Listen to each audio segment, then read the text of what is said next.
How to use example prompt on GhibliArt AI. Are you guys facing issues to use an example prompt on GhibliArt AI? If that's so, then this video might help you out. Without further ado, let's get started. First of all, open Chrome on a laptop device.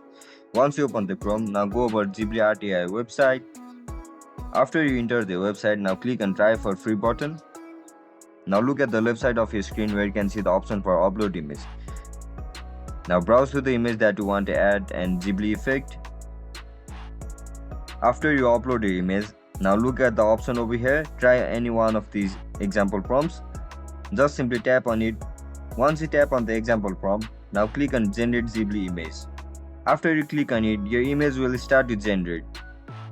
And that's it guys. That's how we're gonna use example prompt on GhibliArt AI. If you guys found this video helpful, don't forget to like, share and subscribe to our channel. Once this generation process gets completed, you can download it easily.